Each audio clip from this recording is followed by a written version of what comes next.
అడవిలోని వన్యప్రాణుల పరిరక్షణకు పార్కులు, సంరక్షణ కేంద్రాల్లో అధికారులు చర్యలు తీసుకోవాలి. అటవీ శాఖ అధికారులతో జిల్లా కలెక్టర్ సమావేశం. రిఫ్రిజిరేటర్ మెకానికల సమస్యలను అసెంబ్లీలో ప్రస్తావించడం హర్షణీయం. ఎమ్మెల్యేకు ధన్యవాదాలు తెలిపిన సంఘం నాయకులు. ద్విచక్ర వాహనాల దొంగతనాలకు పాల్పడుతున్న 3 వ్యక్తుల అరెస్ట్, బైకులు స్వాధీనం తెలిపిన జమ్మలమడుగు సిఐ భాస్కర్ రెడ్డి. రెండో రోజు జిల్లాలో మాజీ ముఖ్యమంత్రి వైఎస్ జగన్ పర్యటన. నందిపల్లెల్లోని నందీశ్వర స్వామి ఆలయ ప్రతిష్టలో పాల్గొన్న జగన్. అటవీ వన్యప్రాణుల పరిరక్షణ చర్యల్లో భాగంగా ప్రతి రక్షిత అడవి జాతీయ పార్కు వన్యప్రాణి సంరక్షణ కేంద్రం చుట్టూ 1 కిలోమీటర్ ESZ ఏర్పాటు చేయాలనే నియమాన్ని ఖచ్చితంగా పాటించాలని కడప జిల్లా కలెక్టర్ అధికారులను ఆదేశించారు. మంగళవారం సాయంత్రం కలెక్టరేట్ లో జిల్లాలో ప్రొద్దుటూరులో Shri Rajiv Gandhi national park, Badvel Sri Lanka Malleswara wildlife sanctuary zonal master plan తయారీలో భాగంగా తెలంగాణ, ఆంధ్రప్రదేశ్ అటవీ పరిరక్షణలో కీలకమైన ఎకో సెన్సిటివ్ జోన్ పరిధిలో పాటించవలసిన నిబంధనలపై జిల్లా కలెక్టర్ డాక్టర్ శ్రీధర్ చెరుకూరి, జిల్లా అటవీ శాఖ అధికారి వినీత్ కుమార్ తో కలిసి స్టేక్ హోల్డర్స్ సమావేశం జరిగింది. తరిగిపోతున్న అటవీ విస్తీర్ణం పునరుద్ధరించడం, ఉన్న అటవీ సంపదను సంరక్షించడం చర్యలు చేపట్టడం జరుగుతోందన్నారు.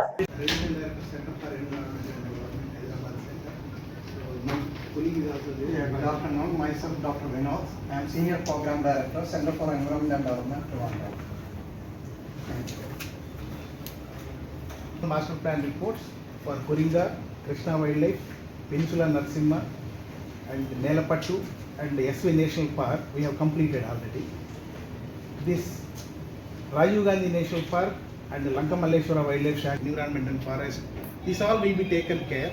The main concern for the stakeholders is in the regular we have few prohibited, regulated and promoted activities. So that is the main thing. All the participants here has to go through, and already under each activity some strategy is written by us. That strategy is it relevant to this? So, and that there is a WhatsApp group created with the stakeholder participants, and in that group now with the permission of collector sir, I'll just go through presentation for both these Rajiv Gandhi National Park and Lanka Malleshwara Wildlife Sanctuary. Then there is a separate presentation for Peninsula Narasimha because there we have a limit. Sir, can I proceed, sir? Though projected for 33% of job, these protected areas are there. Slide that is mentioned in this presentation. So this is just to have 73 protected areas in our country, and out of it 106 national parks and yes.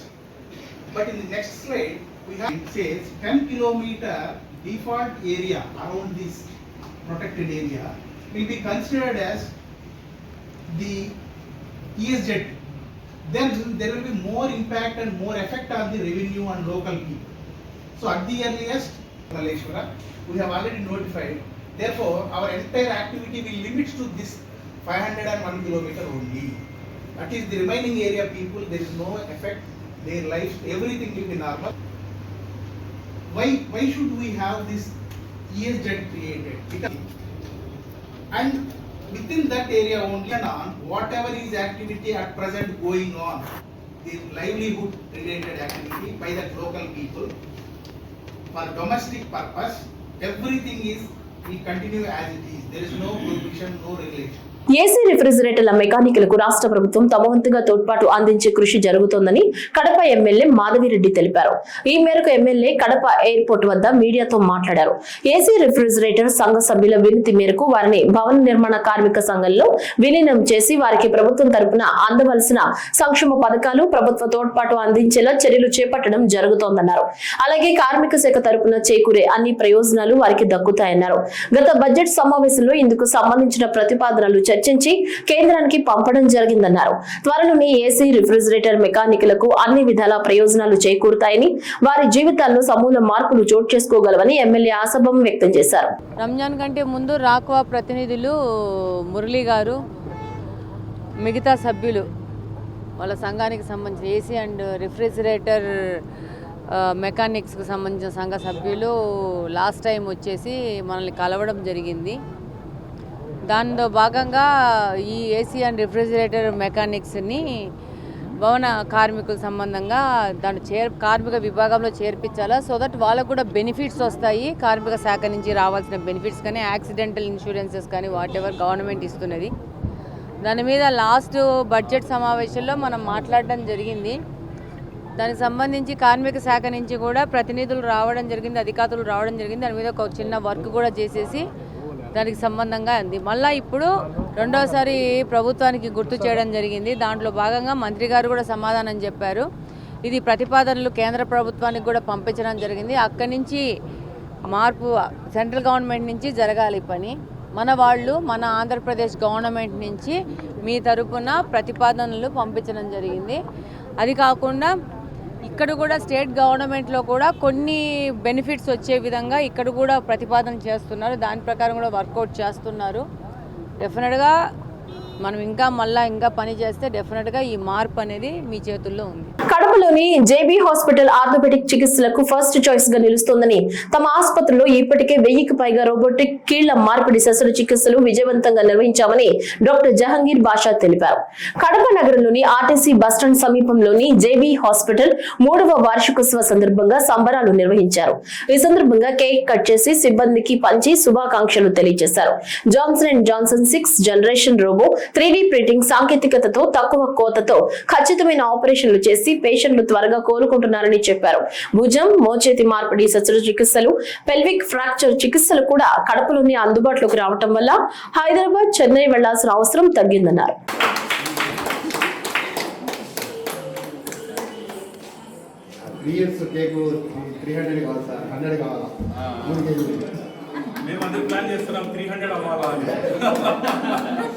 అది 7 generations pass అవ్వాలా.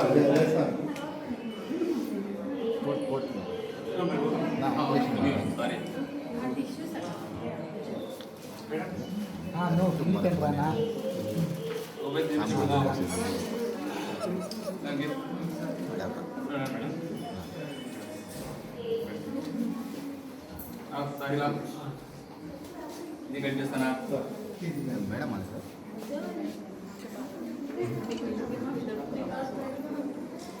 Videographer काश बोल रही है शादी में निकाल देती थी पहले पैसा।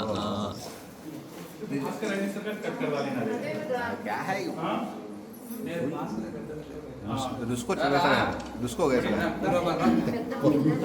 అందరూ కలిసిమెలిసి పనిచేస్తూ ప్రజలకు తన వంతుగా సేవలు అందించడమే లక్ష్యంగా ముందుకు సాగాలని కడప ఎమ్మెల్యే మాధవిరెడ్డి తెలిపారు.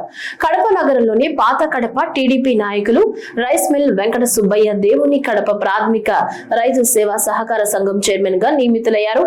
ఈ సందర్భంగా ఎమ్మెల్యే మాధవిరెడ్డి సమక్షంలో పలువురు టీడీపీ నేతలు, స్థానిక ప్రముఖులు ఆయనను ఘనంగా సన్మానించారు. ఈ సందర్భంగా ఎమ్మెల్యే మాట్లాడుతూ సమస్యలుంటే చర్చించుకుని పరిష్కరించేందుకు కృషి చేస్తామన్నారు. అందరూ సమన్వయంగా ముందుకు వెళితే అనుకున్న లక్ష్యాలను సాధించుకోగలమని తెలిపారు.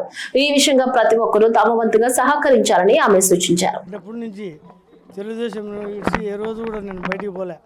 నన్ను నమ్మి శ్రీనివాసరెడ్డి కానీ ఎమ్మెల్యేలు కానీ నమ్మి ఇచ్చినందుకు వాళ్ళకు కృతజ్ఞతగా బ్యాంక్ని పురోగతిగా బాగా పైకి తీసుకొస్తానని మనస్ఫూర్తిగా రైతులకు ఏ ఇబ్బంది లేకుండా యూరియా కానీ ఫాస్ఫేట్ కానీ ఇబ్బందుల్లో పడకుండా సరసమైన రేట్లకు అన్నీ అందించగలనని మనస్ఫూర్తిగా భగవంతునితో చెప్పుకుంటూ వాళ్ళకి ఇచ్చిన కృతజ్ఞత, వాళ్ళు చేసిన సేవకు కృతజ్ఞతగా ఉంటానని డెఫినెట్గా మీ అందరి సంక్షేమం ముఖ్యము, దాన్ని కూడా బ్యాలెన్స్ చేసుకుంటూ పోవాలా. దాంతోపాటు అవినీతి లేకుండా ప్రజల సంక్షేమం కోసం మనం పనిచేయాలి. దుర్మార్గము తెలుగుదేశం పార్టీ విధానం కాదు. మీకేం కావాలో చెప్పండి, చేయడానికి సిద్ధంగా ఉన్నాము. కొంతమంది మొహమాటాలు పడి రాకున్నా కానీ ప్రతి ఒక్కరూ రావడం మొదలు పెట్టాలి. రండి, పని చేయించుకోండి. అవుతుందా లేదా చెప్తాము. అవ్వలేని విషయాన్ని కూడా క్లియర్గా ఎక్స్ప్లెయిన్ చేస్తాం. ఎందుకు కాదు ఆ పని. అన్నీ మనం అనుకున్న 100 పనులు కావు. ఎవళ్ళు ఎక్కడెక్కడ ఉన్నారో దూరంగా ఉన్న వాళ్ళకి కూడా నేను గుర్తుపెట్టుకునేసి వాళ్ళని పిలిపించుకుంటా ఉన్నాను. అవకాశాలు వచ్చినప్పుడు వాళ్ళ వరకు తీసుకెళ్ళడానికి ప్రయత్నం చేస్తున్నాను. నేనైతే ఆ ఉద్యోగాలకు అయితే వెళ్ళను కదా, వాసు సార్ కూడా ఆ ఉద్యోగం కోసం అయితే వెళ్ళను కదా. అన్నీ మీకోసమే అవి. కాబట్టి ఎవరి మీద అసూయ ద్వేషాలు వద్దు. ఈరోజు వెంకట సుబ్బయ్య కొన్ని వచ్చింది, రేపు మున్నయ్యకు వస్తుంది, కృష్ణాకు వస్తుంది. అందరూ గుర్తుగానే ఉన్నారు. ఒకరి తర్వాత ఒకటి. ద్విచక్ర వాహనాల దొంగతనాలకు పాల్పడే ముగ్గురు వ్యక్తులను అదుపులోకి తీసుకున్నట్లు కడప జిల్లా జమ్మలమడుగు రూరల్ సిఐ భాస్కర్ రెడ్డి తెలిపారు. జమ్మలమడుగు పట్టణ పోలీస్ స్టేషన్ లో ఏర్పాటు చేసిన మీడియా సమావేశంలో రూరల్ సిఐ భాస్కర్ రెడ్డి వివరాలు తెలిపారు. తమకు రాబడిన సమాచారం మేరకు పట్టణ పరిధిలోని కొవెలకుంట్ల క్రాస్ రోడ్డు వద్ద వాహనాల తనిఖీ చేపట్టామన్నారు. ముగ్గురు వ్యక్తులు పోలీసులను చూసి పారిపోతుండగా వారిని అదుపులోకి తీసుకుని విచారించామని తెలిపారు. వెంకటేష్, మొహమ్మద్ అలీలు పార్కింగ్ చేసిన వాహనాలను దొంగతనం చేసి మరో వ్యక్తి హరిప్రసాద్ కు ఇవ్వడం జరుగుతుందన్నారు. హరిప్రసాద్ వాటిని విక్రయించేవాడని విచారణలో వెల్లడించినట్లు తెలిపారు. నాకు రాబడిన సమాచారం మేరకు నేను WSI హేమావతి మరియు క్రైమ్ స్టాఫ్ అందరం కలిసి ముద్దాయిల ఆచూకీ కోసం దాదాపు 10 గంటల సమయంలో ఇక్కడి నుంచి బయలుదేరి ఉప్పల్పాడు రోడ్డు కేకే క్రాస్ దగ్గరికి వెళ్ళి వెహికల్స్ చెక్ చేస్తూ ఉంటే ఒక మోటార్ బైక్ పైన ఇద్దరు నడి వయస్కులు, మరొక మోటార్ బైక్ పైన ఒక నడి వయస్కుడు మాకు ఎదురుగా రావడము, మమ్మల్ని చూసి తిప్పుకొని పారిపోయే ప్రయత్నం చేయగా మేము ఏదో పట్టదగ నేరం చేసినారు వీళ్ళని చెప్పని సందేహంతో మా సిబ్బందితో వెంటనే వాళ్ళని వెంబడించి పట్టుకోవడం జరిగింది. వాళ్ళ ముగ్గురిని వెహికల్స్ నుంచి దింపి మాట్లాడిన తర్వాత వాళ్ళ పేర్లు కైని వెంకటేశ్వర్లు ఇలియాస్ వెంకటేష్, అతని కోటపాడు గ్రామం పులింకోట్ల మండలం అని. రెండో వ్యక్తి పేరు షేక్ మహమ్మద్ అలీ అక్బర్ బాషా అలియాస్ అక్బర్, అతనిది అమృతానగర్ పొద్దుటూరు మండలం, ప్రస్తుతం పేరు స్వామిలో ఉన్నాడని.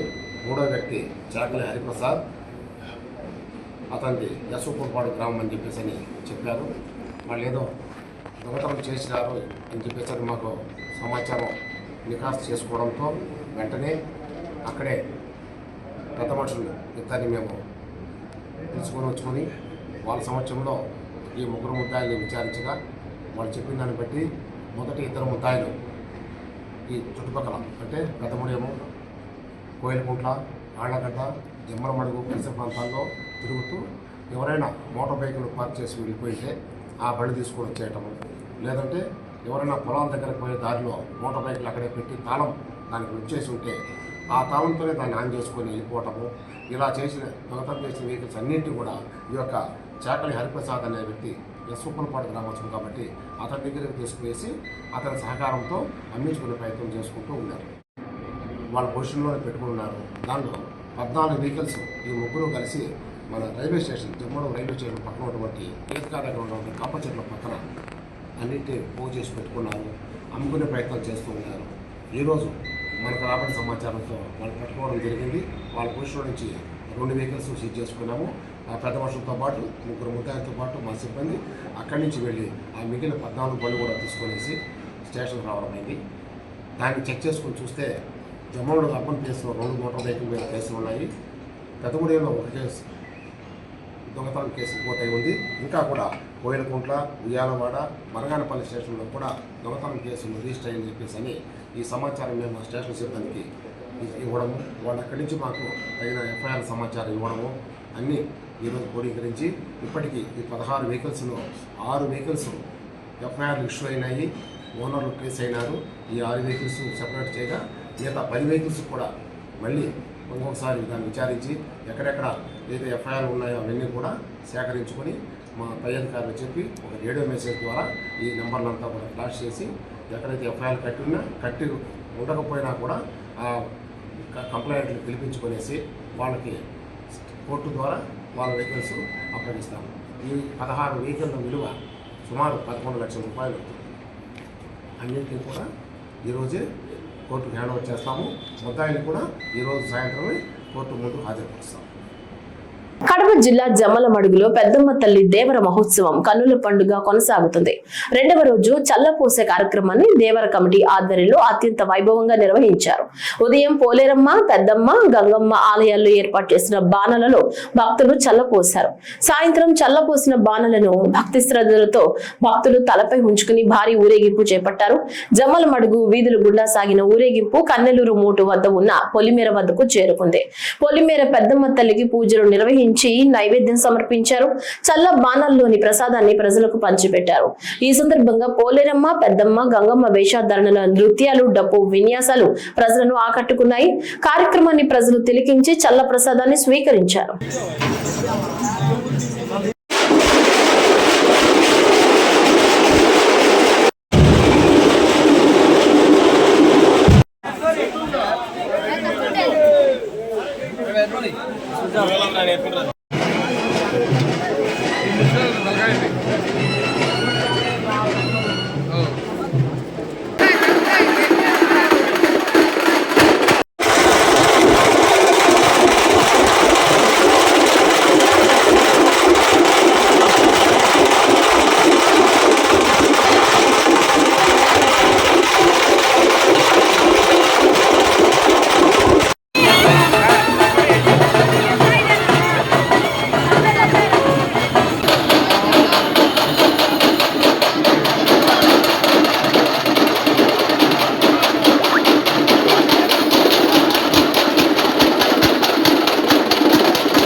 జిల్లాలో రెస్టారెంట్లు, పాల కేంద్రాలు సరైన నాణ్యత ప్రమాణాలు పాటించాలని ఫుడ్ సేఫ్టీ అధికారులు హెచ్చరించారు.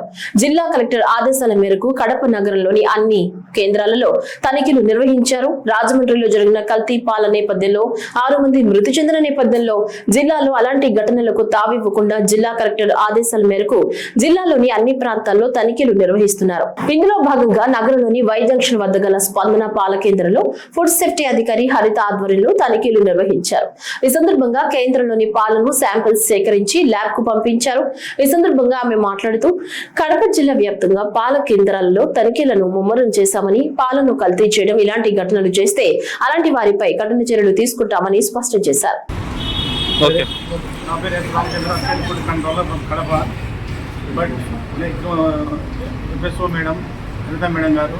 ఈరోజు మాకు ఇచ్చిన సమాచారం ప్రకారము మన కడప జిల్లా కలెక్టర్ గారు, అలాగే మా food safety department food commissioner గారి సమక్షంలో వాళ్ళు చెప్పిన ఆదేశాల మేరకు ఈ పాలలో ఎక్కడైనా కల్తీ జరుగుతున్నటువంటి సమాచారం వచ్చినందువలన మమ్మల్ని కూడా ఈ 21 జిల్లాలో విస్తృతంగా ట్యాంకులు చేయమనేసి చెప్పడం జరిగింది. అదేవిధంగా మేము ఈ రోజు నుంచి ప్రతి చిల్లింగ్ సెంటర్స్ కానీ, కలెక్షన్ పాయింట్స్ కానీ, ఎక్కడైనా పాలు అమ్ముకునేటువంటి ప్రదేశాలలో మేము విస్తృతంగా చర్యలు చేపడతాము. అక్కడ పాల పాయింట్లలో కూడా పాల శాంపుల్స్ కూడా కలెక్ట్ చేసుకుంటాము. ఈ పాల శాంపుల్ కలెక్ట్ చేసిన శాంపుల్స్ని మేము పరీక్ష నిమిత్తము వాళ్ళు చెప్పినటువంటి ప్రయోగశాలకు పంపడానికి కూడా నిర్ణయించుకున్నాము. ఆ రిపోర్ట్ని బట్టి వీళ్ళపైన వచ్చినటువంటి రిపోర్ట్ల ఆధారంగా క్రిమినల్ కేసు పెట్టడానికి కూడా మేము వెనకాడము. కాబట్టి ఇంకా మాకు తెలిసిన వరకు కూడా మేము ఇస్తున్న చర్యలు చేపడతాము. మీ దృష్టిలో ఎక్కడైనా పాల కేంద్రాలు మాకు తెలియకున్నట్టుంటే మాకు ఫుడ్ సేఫ్టీ డిపార్ట్మెంట్ కడపలో ఉన్నటువంటి 7th ఫ్లోర్లో ఉన్నటువంటి కడప ఆఫీస్ కూడా ఇన్ఫార్మ్ చేయవచ్చు. అన్ని విధాలు మీకు అందుబాటులో ఉంటాము.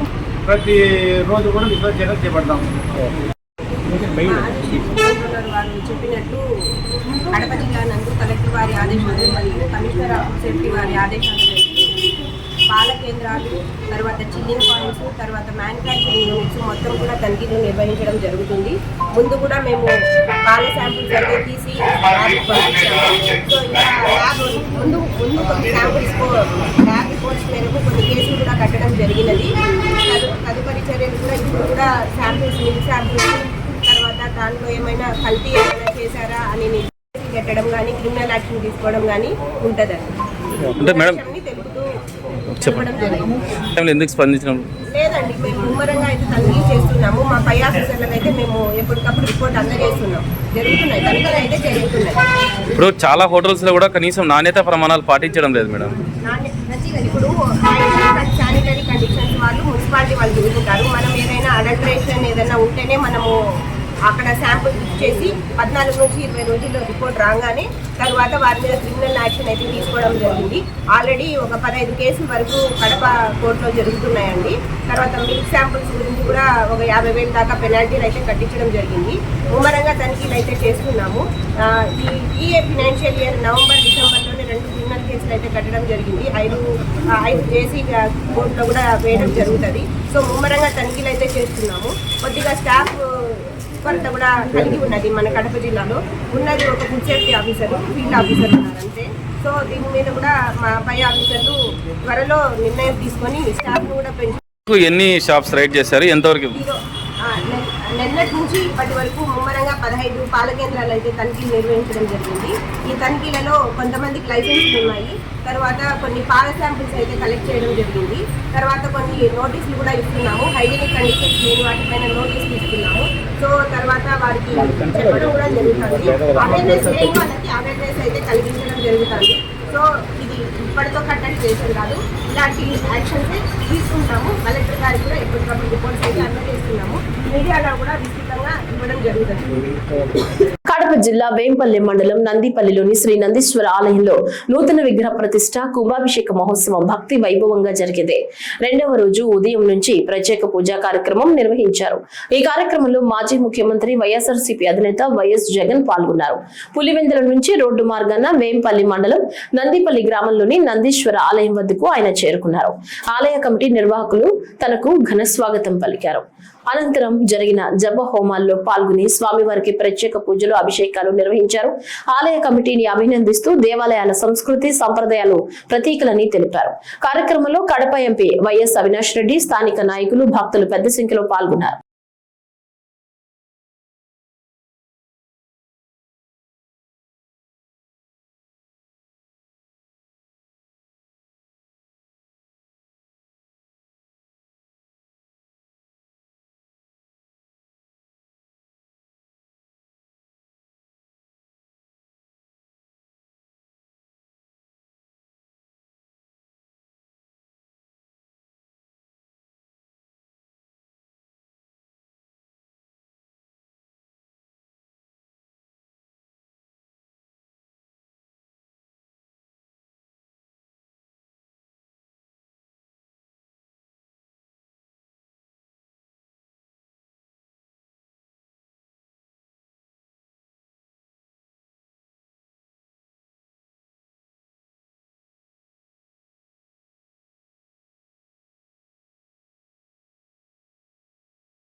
కమలాపురం నియోజకవర్గంలోని ప్రభుత్వ హైస్కూళ్లలో ఆయాల కొరతతో విద్యార్థులు తీవ్ర ఇబ్బందులు ఎదుర్కొంటున్నారని ఎమ్మెల్యే పుత్త కృష్ణ చైతన్యరెడ్డి అసెంబ్లీలో ప్రభుత్వం దృష్టికి తీసుకెళ్లారు.